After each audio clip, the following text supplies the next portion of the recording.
എല്ലാവർക്കും നമസ്കാരം. ഇന്ന് നമുക്ക് തൃശ്ശൂർ ജില്ലയിൽ തൃപ്രയാർ എന്ന് പറയുന്ന സ്ഥലത്തുള്ള ശ്രീരാമസ്വാമി ക്ഷേത്രത്തിലേക്ക് പോയാലോ. ഇത് നാലമ്പല ദർശനം നടത്തുന്നവർ ആദ്യം വരുന്നത് ഈ ശ്രീരാമസ്വാമി ക്ഷേത്രത്തിലേക്കാണ് കേട്ടോ. ഇവിടെ നിന്നാണ് നാലമ്പല ദർശനം സ്റ്റാർട്ട് ചെയ്യണത്. കർക്കിടക മാസത്തിലാണ് കേട്ടോ നാലമ്പല ദർശനം നടത്തുക. ഇവിടെ നിന്ന് സ്റ്റാർട്ട് ചെയ്യണ കാരണം തന്നെ പുലർച്ചെയാണ് ഇവിടെ നല്ല തിരക്കുണ്ടായിരിക്കാം. ഞങ്ങൾ എത്തിയത് ഒരു 9 മണി ടൈമിലായ കാരണം നാലമ്പലം തൊഴാൻ പോണ ആൾക്കാരുടെ തിരക്കുണ്ടായിരുന്നില്ല. എല്ലാവരും തൊഴുതു പോയിട്ടുണ്ടായിരുന്നു. നാലമ്പല ദർശനത്തിന് വരുന്നവർക്ക് ക്യൂ നിൽക്കാൻ വേണ്ടിയിട്ടാട്ടോ ലെഫ്റ്റ് സൈഡിൽ ഇപ്പോൾ ഇത് ഇങ്ങനെ കെട്ടി അറേഞ്ച് ചെയ്ത് വെച്ചിരിക്കുന്നത്. ഇല്ലെങ്കിൽ നല്ല തിരക്കായി പോവും. പിന്നെ ഇവിടുത്തെ ഈ ക്ഷേത്രം കഴിഞ്ഞ് കഴിഞ്ഞാൽ പിന്നെ ഇരിങ്ങാലക്കുട കൂടൽമാണിക്യ ക്ഷേത്രവും പിന്നെ തിരുമൂഴിക്കുളം ലക്ഷ്മണ പെരുമാൾ ക്ഷേത്രം, പായമ്മൽ ക്ഷേത്രമാണ് കേട്ടോ അടുത്ത 3 ക്ഷേത്രങ്ങൾ.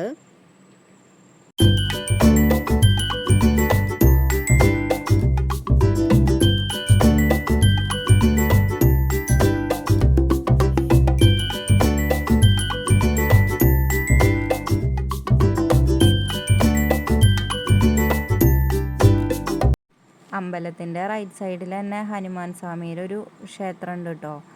അമ്പലത്തിൻ്റെ അകത്തേക്ക് കടക്കുമ്പോൾ തന്നെ ലെഫ്റ്റ് സൈഡിൽ നാലമ്പലക്കാർക്ക് ക്യൂ നിൽക്കാനുള്ള ഇതാണ് അറേഞ്ച് ചെയ്ത് വെച്ചിട്ടുള്ളത്. പുലർച്ചെ നേരത്ത് നല്ല തിരക്കായിരിക്കും. അത് കാരണമാണ് ഇത്രയും ഏരിയ ആൾക്കാർക്ക് നിൽക്കാൻ വേണ്ടിയിട്ട് സെറ്റ് ചെയ്തിട്ടുണ്ട്. മഴക്കാലമായ കാരണം മുകളിൽ ഷീറ്റൊക്കെ അടിച്ചിട്ടുണ്ട് അവർ.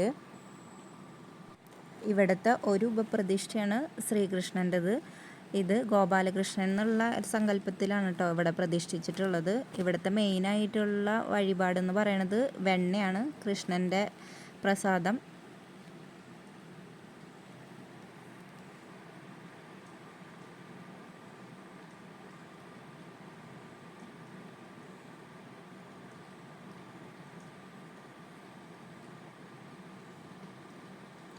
ഇതിൻ്റെ അപ്പുറത്ത് തന്നെയായിട്ട് തീർത്തും ചന്ദനമൊക്കെ കിട്ടും നമുക്ക്. പിന്നെ നാലമ്പലത്തിന് വരുന്നവർ ക്യൂ നിൽക്കുന്ന ആൾക്കാർക്ക് വേണ്ടിയിട്ട് ചൂടുള്ള ചുക്കുവെള്ളമൊക്കെ കൊടുക്കണുണ്ട് കേട്ടോ. പിന്നെ ഈ അമ്പലത്തിലത്തെ മെയിനായിട്ടുള്ള വഴിപാടെന്ന് പറയുന്നത് വെടി വഴിപാടും പിന്നെ മീനൂട്ടുമാണ്.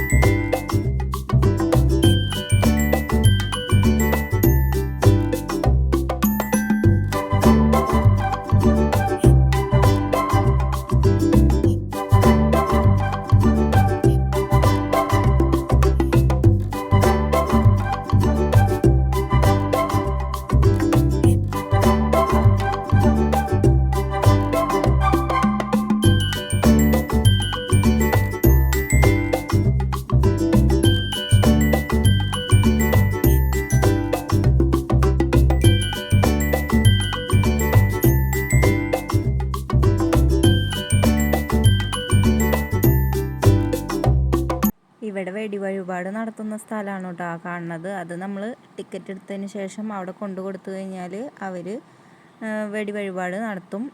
എപ്പോഴും വെടി പൊട്ടിക്കൊണ്ടിരിക്കുന്ന സൗണ്ട് കേൾക്കാം.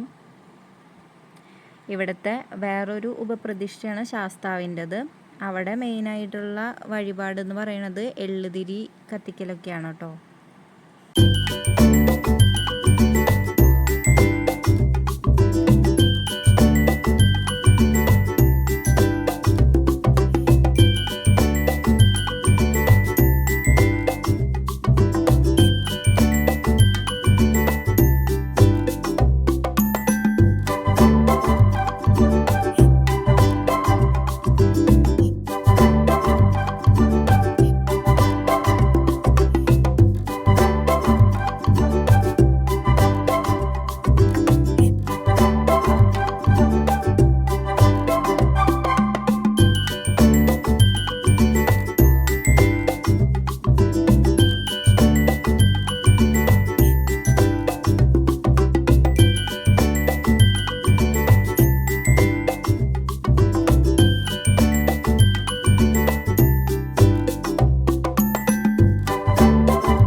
രാമായണ മാസമായ കാരണം തന്നെ രാമായണം വായിക്കാൻ വേണ്ടിയിട്ട് സെപ്പറേറ്റ് ഇവിടെ പുറത്തൊരു ഏരിയ കെട്ടിയിട്ടുണ്ട്. അവിടെ രാമായണം വായിച്ചുകൊണ്ടിരിക്കുന്നുണ്ടായിരുന്നു. നല്ല മഴ പെയ്യുന്നുണ്ടായിരുന്നു, അത് കാരണം ഞങ്ങൾ അപ്പുറത്തേക്ക് പോയില്ല. ഇവിടെ നിന്ന് പുറത്തേക്ക് കിടക്കുമ്പോൾ തന്നെ ലെഫ്റ്റ് സൈഡിലായിട്ട് ഹനുമാൻ സ്വാമിയുടെ ക്ഷേത്രം ഉണ്ട് കേട്ടോ. അവിടെ തന്നെ സുബ്രഹ്മണ്യ സ്വാമിയുടെ പ്രതിഷ്ഠയുണ്ട്. അവിടെ പോയിട്ട് തൊഴുതു. അവിടെ നിന്ന് പിന്നെ ലഡ്ഡു മേടിച്ചായിരുന്നു. ഹനുമാൻ സ്വാമിയുടെ ക്ഷേത്രത്തിൻ്റെ അവിടുത്തെ വഴിപാടാണ് ലഡ്ഡു. ഇവിടെയൊക്കെ തൊഴുത് പുറത്തിറങ്ങിയപ്പോൾ തന്നെ ഫുഡ് കഴിക്കാനുള്ള ക്യൂ ഒക്കെ ആയി തുടങ്ങിയിട്ടുണ്ടായിരുന്നു. അങ്ങനെ ഞങ്ങൾ പോയി ക്യൂ ഒക്കെ നിന്ന് ഫുഡൊക്കെ കഴിച്ചു. അപ്പോൾ ഇത്രയേ ഉള്ളൂ ഇന്നത്തെ വീഡിയോ. എല്ലാവർക്കും ഇഷ്ടപ്പെട്ടു എന്ന് വിചാരിക്കുന്നു. ഇഷ്ടപ്പെട്ട് കഴിഞ്ഞാൽ ലൈക്കൊക്കെ ചെയ്യണേ.